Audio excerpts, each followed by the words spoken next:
Let's talk about Angela Rayner. She's got this quango, this housing quango, you know, quasi-autonomous non-government organisation. These are the organisations that Tony Blair was so keen on. They're kind of a way of governing the country without being democratically accountable, kind of technocrat government, as it were. Now, this organisation we're talking about is called Homes England. It's been around, in fairness, since 2018, so way before this Labour government.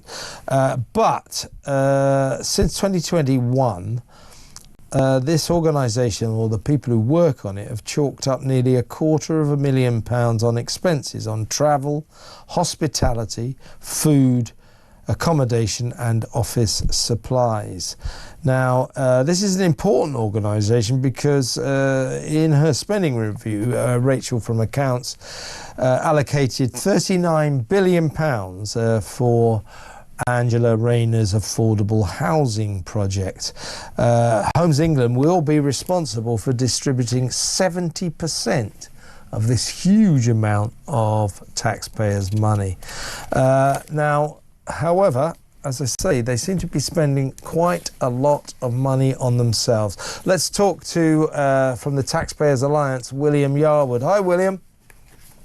Good evening, Kev. Thanks for having me on the show. Always a pleasure. Now, this is down to your organisation, Taxpayers Alliance. Due to a Freedom of Information request, you have uncovered the fact that this organisation, the executives who work for it, the people who work for it, have chalked up £240,000 or more than £240,000 in expenses on hospitality, travel, food, accommodation and office supplies.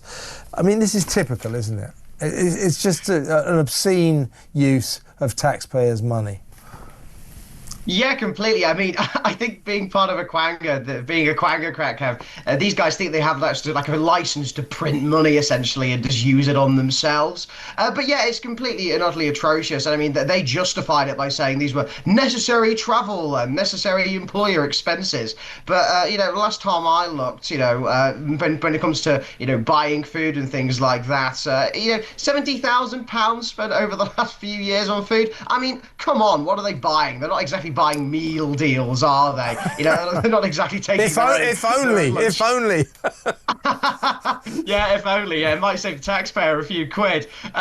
But yeah, look, this is a housing quango that's supposedly supposed to, you know, build houses. But as you know, Kev, we're not exactly amazing at building houses in this country. So this quango that was set up in 2018 is clearly just not very good at their job, because maybe a lot of their people are, you know, too busy swanning around the country pretending to be important, going to nice dinners and going on nice first-class accommodation in hotels and on trains. So yeah, they need to rein it in. And I don't care what Homes England says about, oh, this is necessary expenses. No, this is taxpayers' money we're talking about, folks. It's not yours. You should use it with a little bit more care. Well, hospitality, which is one of the categories here that they've been spending our money on, it's taxpayers' money in the end. Hospitality is like buying people drinks and dinner, isn't it? So this is entertaining people. Yeah, entertaining who? I really don't know. You know, entertaining building, you know, construction workers. Is it entertaining? You know, it's probably just entertaining other Quangocrats and so-called stakeholders, isn't it, Kev? Let's be frank. Let's be frank. So yeah, you know, this is just another runaway quango, we've called her, who doesn't really care about taxpayers' cash. And the thing about all these types of quangos, Kev, is they think they can get away with it. But unfortunately, we at the TPA aren't letting them get away with it by endlessly sending them FOIs and bugging and having to make them explain why they're spending this kind of money.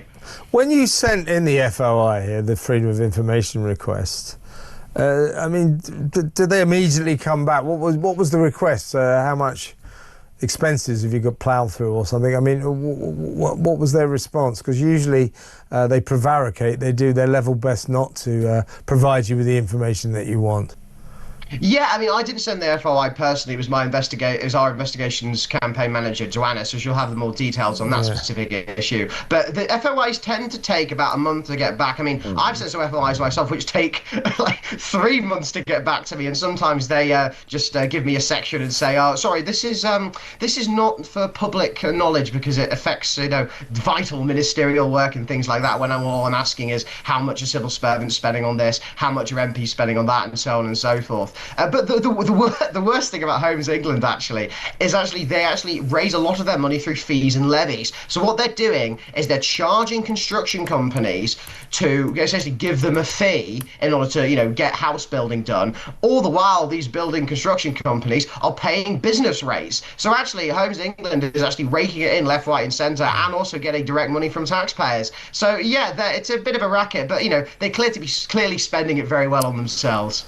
Also, though, they're in command now of a massive amount of money because, as I said in my intro to this piece, that in her spending review, it's a couple of weeks ago, wasn't it? Rachel from Accounts, Rachel Reeves, allocated £39 billion for affordable housing. This, of course, is Angela Rayner's. She's the Housing Secretary, also the Deputy Prime Minister, of course. This is her big project to build thousands and thousands and thousands of new homes. Yep. So £39 billion allocated for affordable housing. Homes England will be responsible for distributing 70% of this huge amount of taxpayers' money.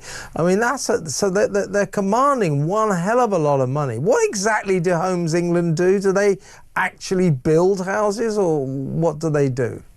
So essentially, they just fund it and regulate a lot of it. As I mentioned earlier, they charge fees and levies to construction companies, basically allowing them to, I think there's a safety levy to make sure that the houses they're building are, safe and secure and stable, basically.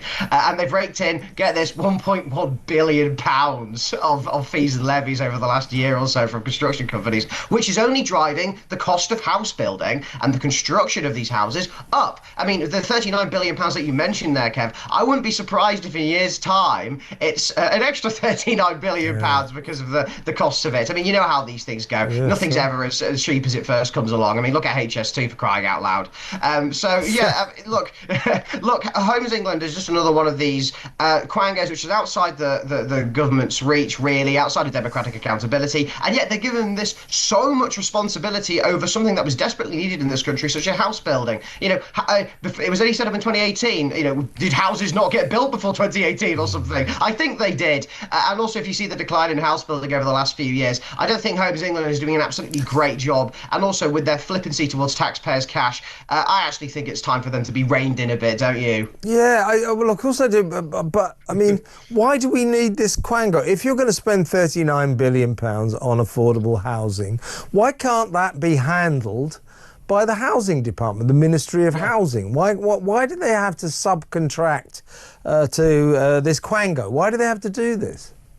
Sure, because I think the issue, and this is more broadly with quangos, is politicians are addicted to siphoning away power because in reality, Kev, these politicians don't really want any responsibility and they don't want to take responsibility for when things go wrong. So if housing targets aren't met, Kev, Angela Rayner can stand up and go, oh, well, that's not me, folks. That's Homes England, that's the Quangocrats and so on and so forth, and actually just abdicate the responsibility there to a bunch of faceless civil servants who are never going to appear on the media, who are never going to appear in articles in the newspapers and so on and so forth. So they just do that kind of stuff. But that's the same with a variety of other quangos, the OBR, the Migration Advisory Committee. They all just blame these quangos for the problems that are caused. But actually, politicians, guys, actually set up these quangos in the first place and then use your money, which could be going towards roads, going towards the National Healthcare Service and a variety of other things. They're using it to fund Quangocrats' salaries, bonuses, and, as in Homes England case, the ability to swan around the country, having hospitality expenses. Hospitality, yeah. I mean, I assume that the system is this. If the quangos' work is successful, the government will go, isn't it great? Look, with brilliant quango, we hired them and they're doing a great job. If it's not, they go, well, we gave them the job and they're doing a bad job. It's not our fault. It's a sort of buffer zone between the government and responsibility, isn't it? Indeed, yeah, totally, and that's just the way our politicians work. Yeah. They don't want any real power. They just want to live action role plays, local councillors, rather than doing actually any real work. It's nice non-work if you can get it. William, great to talk to you. William Yarwood from the Taxpayers Alliance there.